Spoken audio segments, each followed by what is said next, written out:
The morning alarm rang through the corridors of Galactic Military Academy. Jake Morrison rolled out of his narrow bunk and stretched. Another day of classes awaited him on this massive space station, floating in the void between star systems. Jake pulled on his standard cadet uniform and headed to the mess hall. The academy housed students from 12 different alien species, all training to serve in the Galactic Defense Force. As a human, Jake was part of one of the smaller groups. Most species found humans interesting, but not particularly special. In the mess hall, Jake grabbed his breakfast tray and sat with his usual group. Lisa Harper, another human cadet, was already discussing the day's schedule with Ben Carter. The three humans had become close friends during their first year at the academy. "Did you hear about today's xenobiology class?" Lisa asked, taking a bite of her synthetic protein bar. "Instructor Veltar is bringing in some kind of special demonstration," Ben shrugged. "Probably another lecture about proper interaction protocols. Remember last month when that Cathara cadet accidentally insulted the Velani crystals?" Jake nodded but stayed quiet. He enjoyed xenobiology more than his friends did. Learning about different alien species fascinated him, even when the classes were boring. After breakfast, the three humans walked to their classroom. The xenobiology lab was larger than most rooms, designed to accommodate students of various sizes. The insectoid Cathara needed high perches, while the rock-like granite folk required reinforced seating. Instructor Veltar stood at the front of the room. The Saurian was nearly 8 feet tall with green scales that shifted color based on his mood. Today his scales showed the deep blue that meant excitement. "Cadets, today you will witness something extraordinary," Veltar announced in his deep rumbling voice. "We have special guests joining us for this lesson." The cadets looked around at each other with curiosity.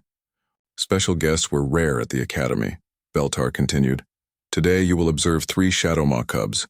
These young predators are part of an important behavioral study." The room fell silent. Every cadet knew about the shadow maw. They were the most feared predator species in the galaxy. Adult shadow maw could tear through starship armor with their claws. Their homeworlds were forbidden to all other species. "Now I must stress that these are juveniles," Veltar said, his scales shifting to yellow with concern. "They are only 1 year old and pose no direct threat. However, you must remain calm and follow all instructions." Jake felt his heart beat faster.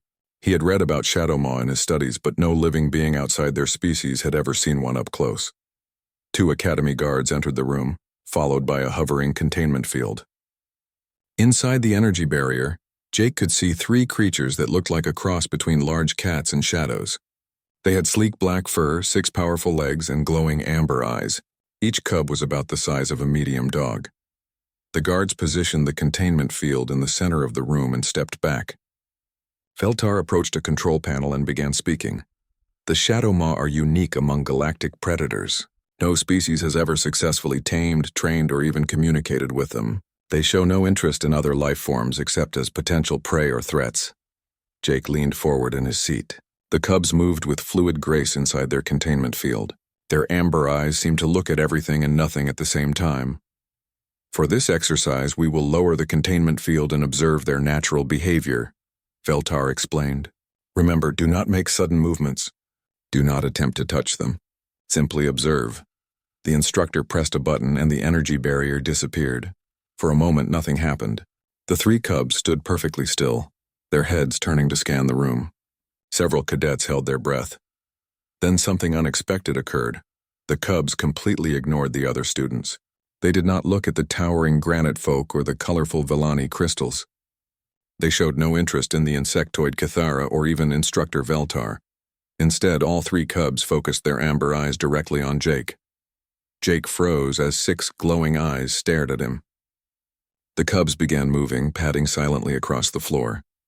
Other cadets pressed back in their seats as the predators passed by them without a glance. The cubs walked straight to Jake's desk and stopped. The largest cub, with slightly darker fur, sniffed the air around Jake. Then, to everyone's amazement, it lay down next to Jake's chair. The other 2 cubs followed. Within moments, all 3 shadow maw cubs were curled up around Jake's feet, their eyes closed as if they were going to sleep. The classroom was dead silent. Jake could hear his own heartbeat thundering in his ears. He looked down at the cubs, afraid to move.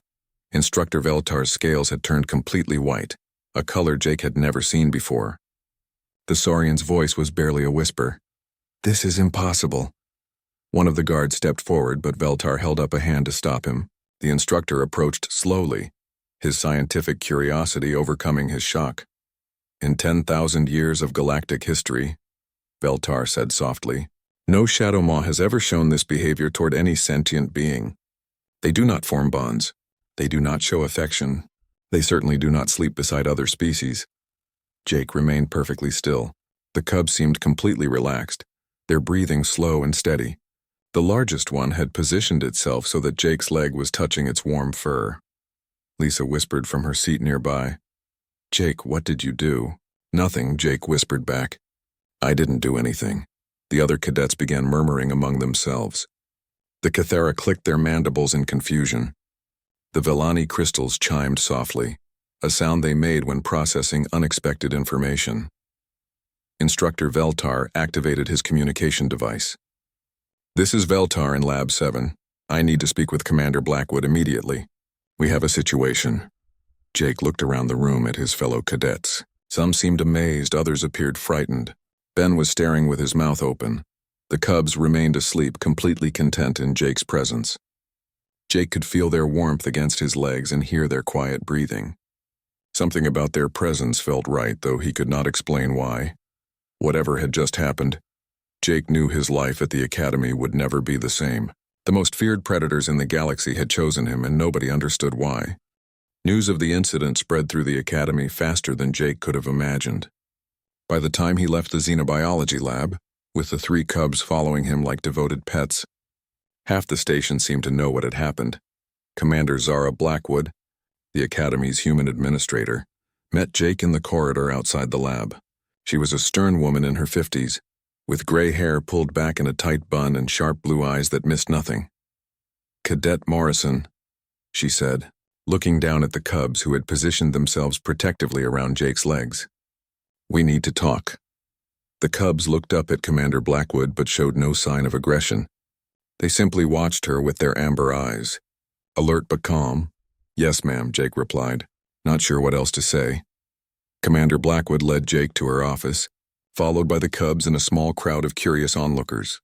Word was already reaching other parts of the galaxy. The Academy's communication systems buzzed with incoming calls from xenobiologists, military strategists, and government officials. In her office, Commander Blackwood sat behind her desk while Jake took a chair across from her. The cubs spread out around his chair, 2 lying down while the 3rd remained standing and watchful.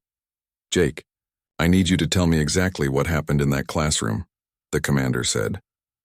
Jake explained the events as clearly as he could.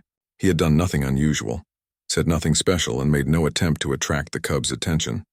They had simply chosen him. "Have you ever encountered Shadow Maw before?" Commander Blackwood asked. "No, ma'am. I've only read about them in our study materials." "Any other predator species? Perhaps something similar on Earth?" Jake thought for a moment. "I grew up on a farm in Ohio. We had dogs and cats, but they're not really predators like these." Commander Blackwood made notes on her tablet. "I'm ordering a full medical examination. Dr. Foster will check for any unusual biological markers that might explain this behavior." Over the next several hours, Jake found himself in the Academy's medical bay. Dr. Nina Foster, a human doctor who specialized in xenobiology, ran every test she could think of: blood samples, brain scans, pheromone analysis, genetic screening. Nothing showed anything unusual about Jake's biology. Meanwhile, the cubs refused to leave Jake's side. When medical staff tried to separate them for the tests, they became agitated. They did not growl or show aggression, but they made soft whining sounds that somehow seemed to resonate through the station's hull. "Their vocal cords are more complex than we thought," Dr. Foster observed. "Those sounds are operating on frequencies that can travel through metal and composite materials." When the tests were complete, Dr. Foster sat down with Jake in her office. The cubs had finally settled down, curled up near his chair. "Medically speaking, there's nothing unusual about you," she said. "Your hormone levels are normal. Your brain activity is typical for a human your age, and your genetic markers show standard human variation." "Then why did they choose me?" Jake asked. "That's what everyone wants to know." Dr. Foster showed Jake some of the communication traffic the Academy had received. Scientists from across the galaxy were requesting permission to study the cubs and Jake. The Shadowmaw Collective, the mysterious governing body of the Shadowmaw species, had sent a message saying they were sending a delegation to investigate. The cubs haven't eaten since this morning, Dr. Foster continued. They're refusing all food unless you're present. We tried separating them to see if hunger would motivate them to eat, but they just became more distressed. Jake looked down at the cubs. The largest one, which he had started thinking of as Shadow, opened one amber eye and looked back at him. There was intelligence in that gaze, more than Jake had expected. "What do they want from me?" Jake asked. "We don't know yet." That evening, Jake returned to his quarters with an unusual escort. Academy security had decided the cubs could stay with him, since separating them caused problems for everyone. Ben Carter, Jake's roommate, was less than thrilled. "So now we're rooming with galactic predators?" Ben asked, eyeing the cubs nervously. "They seem harmless," Jake said, though he wasn't entirely sure himself. The cubs explored the small room carefully, sniffing at everything. They seemed particularly interested in Jake's personal belongings, his clothes, his books, even his toothbrush. Shadow claimed a spot on Jake's bunk, while the other two cubs found comfortable places on the floor. Lisa Harper visited that evening, bringing food from the mess hall. The cubs perked up when she arrived but remained focused on Jake. "I've been researching human-animal relationships," Lisa said, settling into a chair. "Did you know that humans are almost unique in the galaxy for domesticating predators?" "What do you mean?" Jake asked. "Most species either conquered their planetary predators or were conquered by them. Humans are the only ones who turned predators into partners. Dogs, cats, even some larger predators on Earth. Humans found ways to work with them instead of just fighting them." Ben looked interested despite his nervousness. "You think that's what's happening here?" "Maybe. But these cubs aren't from Earth. They're from a completely different evolutionary tree. There's no reason they should respond to human behavioral patterns." That night, Jake lay in his bunk with Shadow curled up next to him. The cubs' warm fur and steady breathing were oddly comforting. Through the small porthole in their quarters, Jake could see stars and distant galaxies. He thought about what Lisa had said. Humans did have a history of partnering with predators, but how could aliens from across the galaxy recognize something in humans that humans themselves didn't fully understand? The next morning brought more complications. The cubs had still not eaten a full meal, though they would accept small amounts of food when Jake hand-fed them. Dr. Foster was concerned about their health. More importantly, the Shadowmaw delegation had arrived at the Academy. 3 adult Shadowmaw, each the size of a small shuttle, had come in their own ship.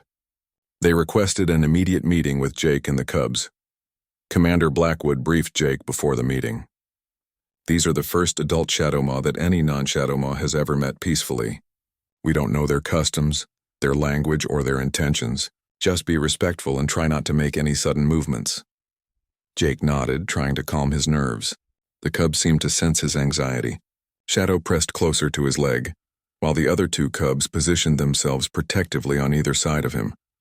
Whatever answers the adult Shadowmaw had brought, Jake was about to learn something that would change his understanding of himself, his species, and his place in the galaxy. The cubs looked up at him with their intelligent amber eyes, as if they knew what was coming and were trying to prepare him for it. The meeting with the adult Shadowmaw took place in the Academy's largest hangar bay. Jake stood in the center of the massive space, feeling very small. The 3 cubs stayed close to him, their behavior more alert than he had seen before. The adult Shadowmaw were enormous. Each one was the size of a ground transport vehicle, with sleek black fur that seemed to absorb light. Their amber eyes glowed brighter than the cubs, and when they moved, Jake could see muscles rippling beneath their fur like liquid metal. The largest adult approached Jake slowly, its massive head lowered until its eyes were level with his. Jake forced himself to remain still, even though every instinct told him to run. The adult Shadowmaw studied Jake for a long moment. Then it did something unexpected. It made a soft rumbling sound deep in its throat. The cubs responded immediately, making similar sounds back. Commander Blackwood watched from a safe distance with several other Academy officials. They had translation equipment ready, but the Shadowmaw language was unlike anything in their databases. After several minutes of communication between the adults and cubs, the largest Shadowmaw turned its attention back to Jake. It extended one massive paw and very gently touched Jake's shoulder. Jake felt a strange sensation, like a mild electric current running through his body. The touch lasted only a few seconds, but when the shadow maw withdrew its paw, its amber eyes seemed different, more knowing. The adult shadow maw stepped back and began making complex sounds. The Academy's translation computers worked frantically, but could only provide fragments of meaning. Later that day, Professor Sam Wright arrived at the Academy.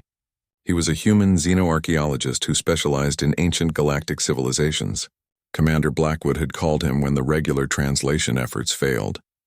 Professor Wright was an older man with wild gray hair and clothes that looked like he had been digging through ruins. He carried several cases of research equipment and had an excitement in his eyes that reminded Jake of a child with a new toy. "This is remarkable," Professor Wright said, as he reviewed the translation attempts.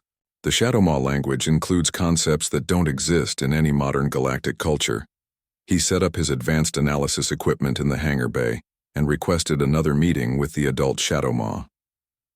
This time he brought historical records from deep archives across the galaxy. The second meeting yielded better results. Professor Wright's equipment could handle the complex layers of the Shadowmaw language. What he translated made everyone in the hangar bay stop and stare.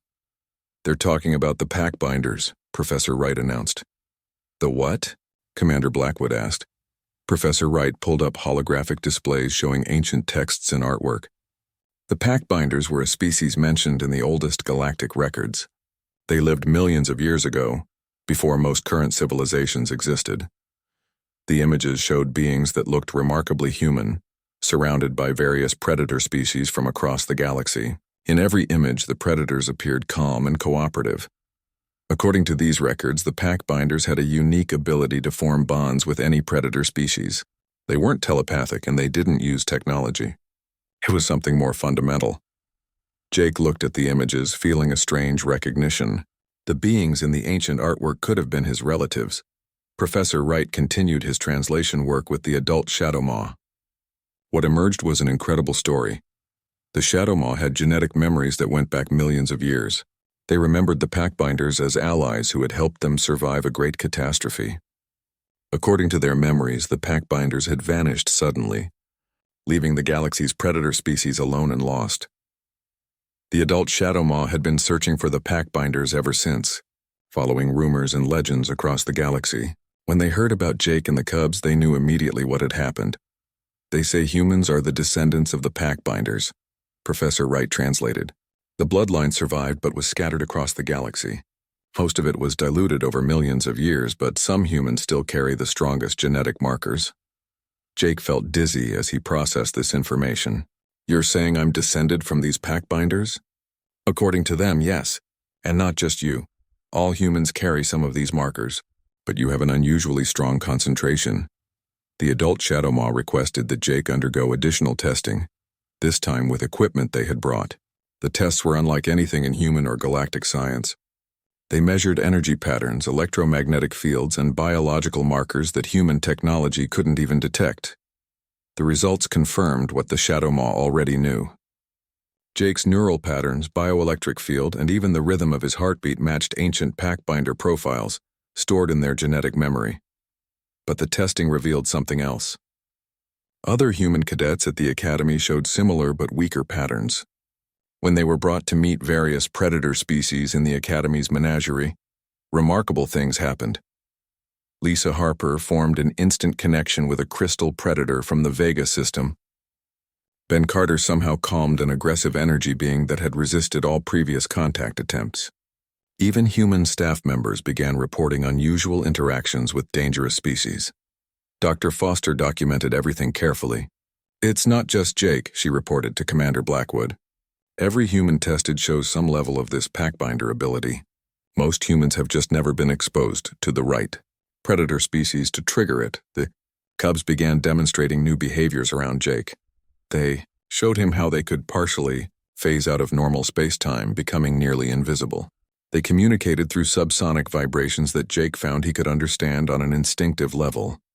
Shadow, the largest cub, began what could only be described as teaching sessions.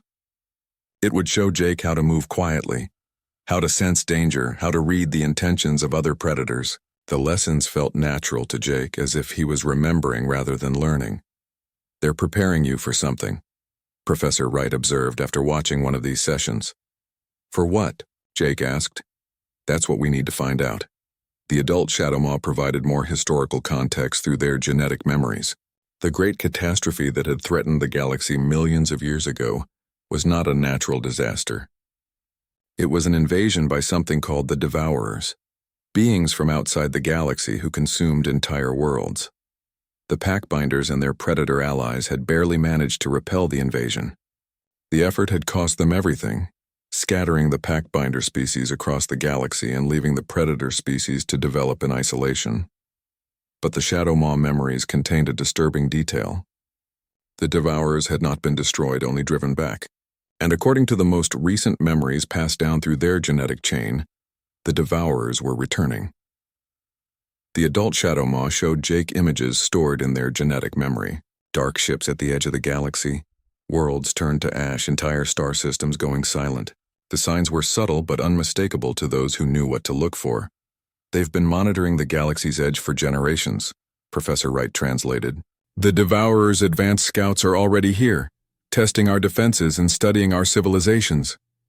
Jake looked down at the cubs, who had pressed closer to him during this revelation. Their amber eyes held an intelligence and purpose that he was only beginning to understand. "What do they want me to do?" he asked. The largest adult Shadowmaw approached him again and placed its massive paw gently on his shoulder. This time the touch lasted longer, and Jake felt something flowing between them. Knowledge, purpose, and an ancient responsibility that had been waiting millions of years for someone to claim it. When the connection ended, Jake understood. The cubs hadn't chosen him randomly. They had recognized something in him that had been dormant for countless generations. The Packbinders were returning, just in time for the galaxy's greatest threat to return as well. Within days of Professor Wright's revelations, the Academy became the center of galactic attention. Representatives from the 12 major species arrived to witness the phenomenon firsthand. The Galactic Council called an emergency session via holographic link. Jake sat in the council chamber, surrounded by the 3 cubs and facing holographic projections of alien leaders from across the galaxy.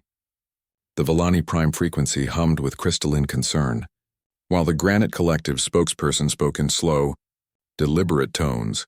"This changes the balance of power significantly," declared the Cathara Hive Queen, her insectoid features clicking with agitation. "If humans can command the loyalty of predator species, what does this mean for existing treaties?" Admiral Kate Sullivan represented Earth's government in the session. She was a sharp-featured woman with steel-gray hair and the bearing of someone who had spent decades in military command. Her presence brought Jake some comfort in the overwhelming political discussion. "Earth's government has been investigating similar phenomena," Admiral Sullivan announced, causing a stir among the council members. "What we've discovered at this academy is not isolated." She activated a holographic display showing star maps with marked locations throughout human space. Red dots indicated confirmed incidents of humans forming connections with predator species. On Kepler Station, maintenance worker Danny Phillips formed a bond with a silicon-based predator that had been terrorizing mining operations for months.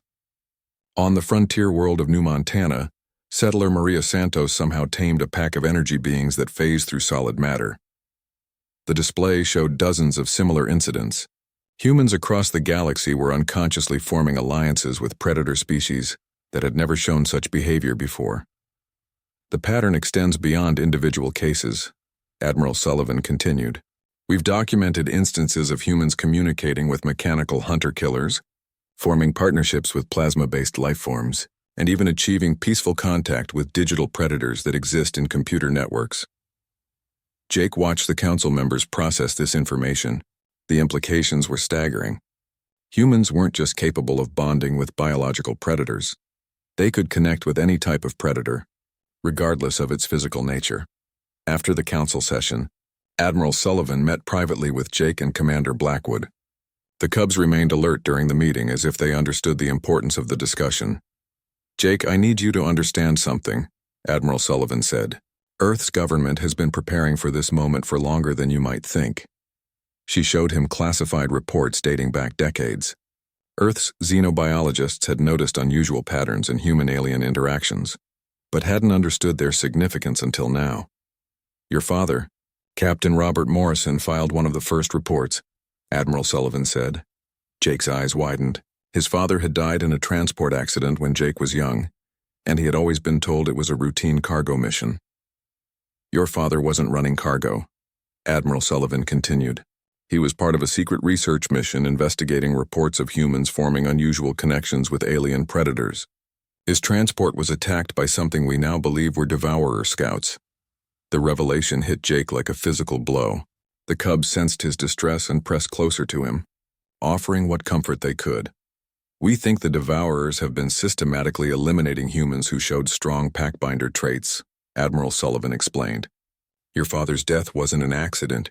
It was an assassination. Commander Blackwood leaned forward. How long have you known about the Devourer threat? We've had fragments of information for years, but nothing concrete until now.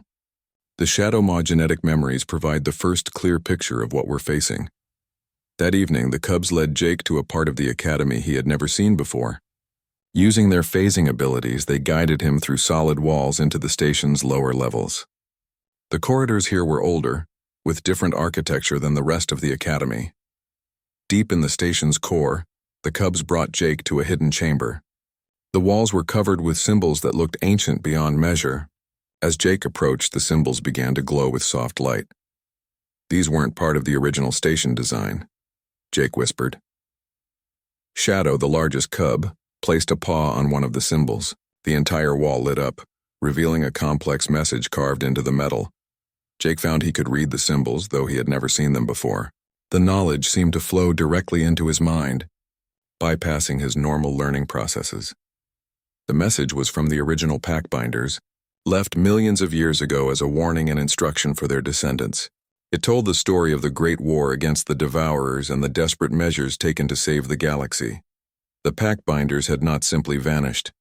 They had deliberately scattered their bloodline across the galaxy, seeding dozens of worlds with their genetic heritage. They knew the Devourers would return eventually, and they wanted their descendants to be ready. The message contained detailed information about Devourer weaknesses and tactics. The enemy's greatest strength was their ability to corrupt and control technology, turning civilization's own defenses against them. Traditional military responses had failed every time, because the Devourers could adapt to and counter any technological solution. But predator species were different. They relied on instinct, natural abilities, and pack cooperation rather than technology. The Devourers had never found a way to corrupt or control them effectively.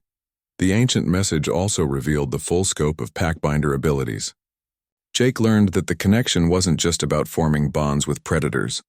Packbinders could coordinate entire ecosystems of predator species, creating networks of cooperation that spanned star systems. As Jake absorbed this information, he felt something changing inside him.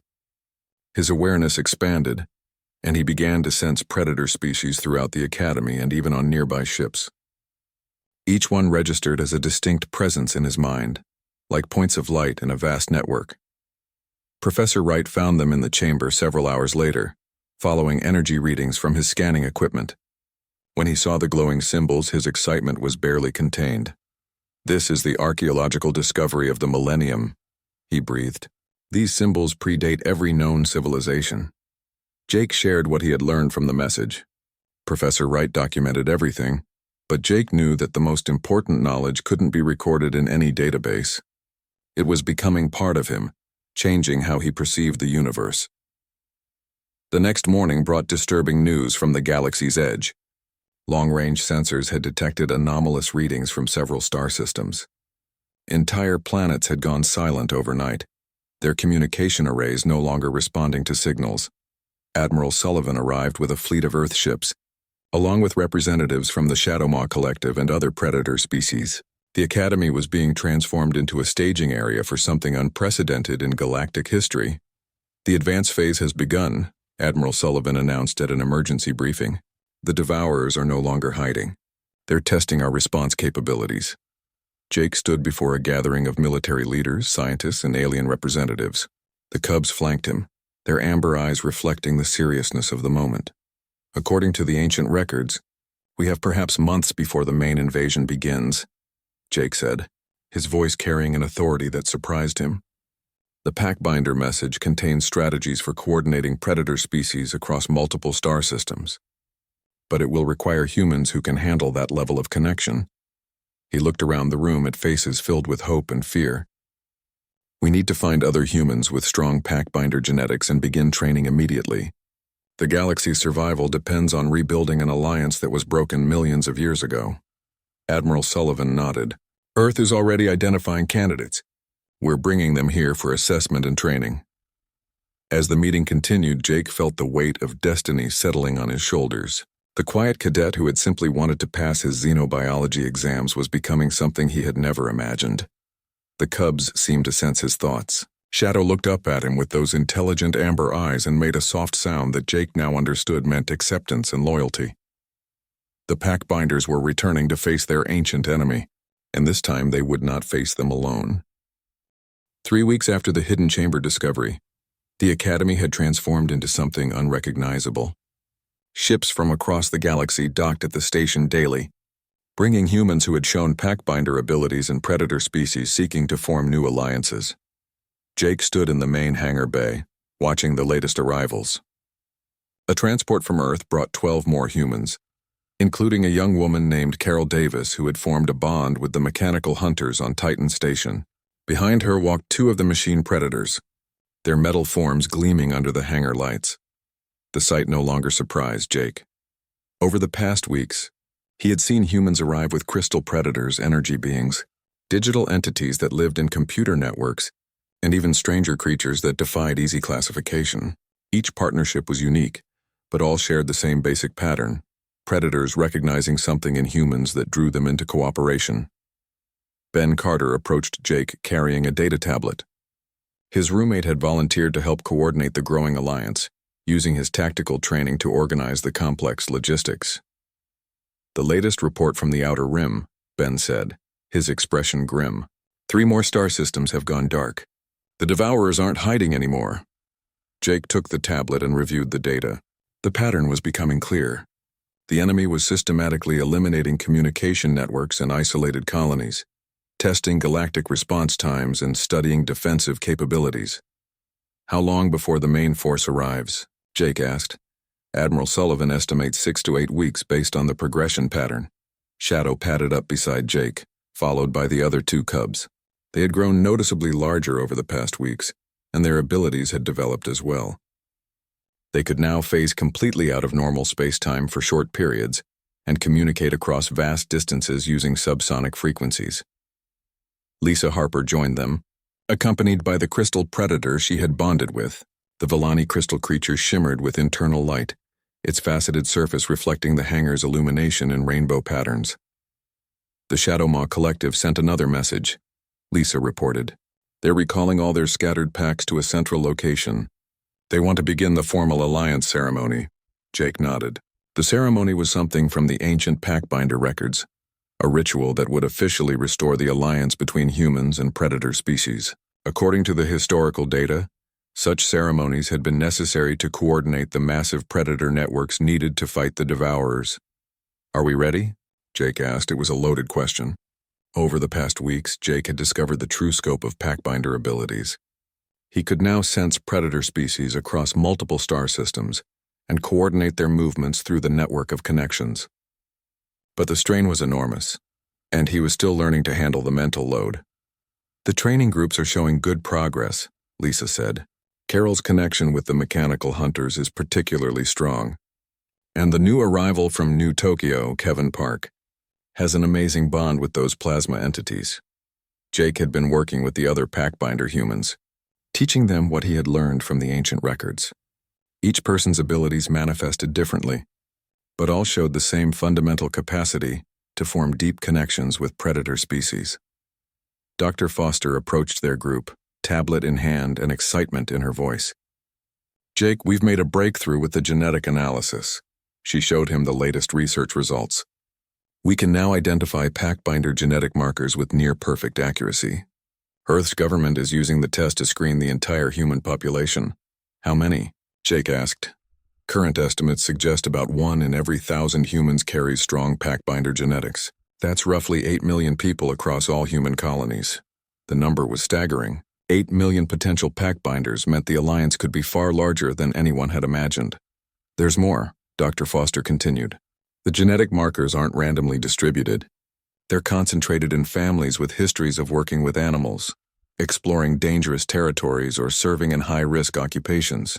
It's as if the packbinder genes express themselves most strongly in people who seek out challenging relationships with dangerous environments. Jake thought about his father's secret mission and the family history he was only now learning about.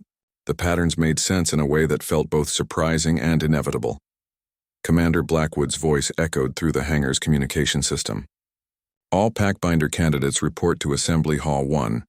The Shadowmaw delegation is ready to begin the alliance ceremony. Jake felt his heart rate increase.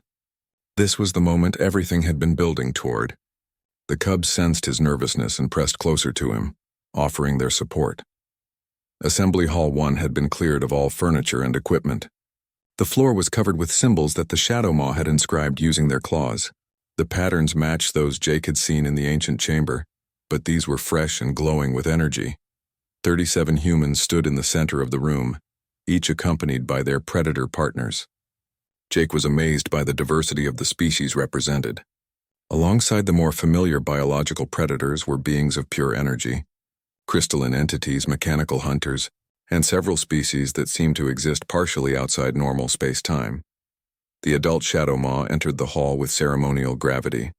Behind them came representatives from dozens of other predator species, creating a gathering unlike anything in recorded galactic history. The largest Shadowmaw, the one Jake had begun thinking of as the Huntmaster, approached the center of the room. It began making the complex sounds that served as their language. But this time Jake found he could understand without translation equipment. Packbinders of the new generation, the Huntmaster said, its voice resonating through Jake's bones. The time of waiting is over. The enemy returns, and the galaxy calls for the ancient alliance to be renewed. The ceremony that followed was unlike anything Jake could have imagined. Each human placed their hand on their predator partner, while the Shadowmaw intoned words of binding that echoed with power millions of years old. Jake felt the connections forming not just between individual pairs but across the entire network of humans and predators in the room. When his turn came, Jake placed his hands on Shadow's sleek fur. The cub had grown large enough that Jake had to kneel to reach it comfortably. As the binding words were spoken, Jake felt something fundamental shift in his awareness. The network of connections expanded beyond the room, beyond the station, reaching across star systems to touch other predator species throughout the galaxy. For a moment, Jake's consciousness encompassed hundreds of different perspectives, from silicon-based hunters in asteroid fields to energy beings swimming through the vacuum of space. The sensation was overwhelming and wonderful. Jake understood that this was what the packbinders had been designed for, to serve as nodes in a galaxy-spanning network of predator intelligence and cooperation. When the ceremony concluded, Admiral Sullivan addressed the newly bonded packbinders. Earth Command has approved the formation of the new Pack Alliance. You will be humanity's front line against the Devourer invasion. Jake looked around at his fellow packbinders. Carol Davis stood with her mechanical hunters, their optical sensors glowing with increased intensity. Kevin Park was barely visible beside his plasma entity partners, their energy fields creating a soft aurora around him. Lisa's crystal predator chimed with harmonics that seemed to resonate with the Shadowmaw's subsonic communications. "What are our orders?" Jake asked. "You'll be deployed to key positions throughout the galaxy," Admiral Sullivan explained. "Your job is to coordinate predator species in each region, creating defensive networks that can respond to Devourer attacks." Professor Wright stepped forward with additional information. The ancient records indicate that packbinder networks were most effective when they covered multiple star systems. Each packbinder can coordinate roughly 50 to 100 predator species across a region of about 10 light-years. Jake did the mental calculation. With 8 million potential packbinders and proper coordination, they could create a defensive network covering most of the inhabited galaxy. But first, they had to survive the coming invasion. As the assembly dispersed, Jake remained in the hall with Shadow and the other cubs. The ceremony had changed them as well. They were larger, more intelligent, and their abilities had expanded dramatically. Shadow could now communicate with predator species across multiple star systems instantly. "Are you ready for this?" Jake asked his companions. Shadow looked up at him with those amber eyes that now held ancient wisdom alongside youthful loyalty. The cub made a sound that Jake understood perfectly. Ready Jake Morrison, the quiet cadet who had simply wanted to pass his classes, was ready too. The Packbinders had returned to face their ancient enemy, and this time they would not fight alone. The galaxy's predators were ready to defend their home, guided by humans who had rediscovered their true purpose among the stars. The war was coming, but the alliance was stronger than it had ever been. And somewhere in the network of connections that now spanned the galaxy, 8 million humans were awakening to their heritage as the Packbinders, guardians of the predator species and defenders of all life in the galaxy.